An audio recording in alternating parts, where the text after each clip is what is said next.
Last time भी हम लोगों ने PSL अंदर से एंजॉय किया था, आए भी इसीलिए गद्दाफी स्टेडियम के बाहर बैठे हुए किसी तरीके से अंदर जाए, एंट्री मिले। बहुत बेहतर था कि ये वो किस तरह की बड़ी स्क्रीन वगैरह लगा देते जिसके ऊपर हम लोग बैठ के आराम से मैच एंजॉय कर सकते। PSL पाकिस्तान का बड़ा अच्छा एक्सपोर्ट लीग है, हम लोगों को भी इंजॉय करने का मौका मिलता। बहरहाल बाहर खड़े होकर इतना मजा नहीं आ रहा। टाइम जैसे यहाँ PSL स्टार्ट हुआ था तो ये पूरा जो आपको नजर आ रहा है, इतना क्राउड हुआ करता था कि यहाँ पाँव रखने की जगह नहीं थी। लोग यहाँ से कितनी दूर गद्दाफी स्टेडियम से काफी आगे जाके कलमा चौक पे जाके अपनी बाइक्स और अपनी गाड़ियां पार्क करके आते थे और वॉक करके अंदर तक जाते थे। बट अभी आपके सामने देखिए रोड क्लियर है और क्राउड नहीं है यहाँ पे।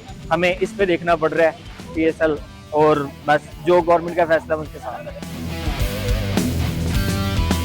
बड़ा प्यारा माहौल होता था, बड़ी क्राउड होता था, बड़ी बाइक्स होती थी, बाइक की आवाजें लहदा, अंदर की आवाजें लहदा, बड़ा मजा आता था पहले जब क्राउड आता था। बैठ के देख रहे हैं सारे गेट टुगेदर दोस्तों के साथ देख रहे हैं, मोबाइल पे लगा के तमाशा पे देख रहे हैं, बड़ा मजा आ रहा है उसको भी। लेकिन ये गेट टुगेदरिंग का मजा ज्यादा आ रहा है, लेकिन वो जो लाइव देखना, लाइव शो करना, चक्के चक्के में झूमना, वो मिस कर रहे हैं। मतलब हम जोशो खरोश से मनाते थे, यहाँ पे ढोल ढमक्के हो रहे हैं, नाच रहे हैं, गा रहे हैं, बड़े जोशो खरोश से हम मना रहे थे। पर इस साल कुछ हुकूमत की वजह से और कुछ PCB के फैसलों की वजह से हमें थोड़ी सी मुश्किलात का सामना करना पड़ रहा है। कोई मसला नहीं, हुकूमत हमारे बारे में अगर अच्छा सोचती है या अच्छा करती है तो हमें उनके फैसलों पर पूरा उतरना चाहिए। अंदर देख रहे हैं मैच भी चल रहा है और हम लोग यहाँ पे अपना फ्रेंड्स के साथ इंजॉय कर रहे हैं मैच अपना।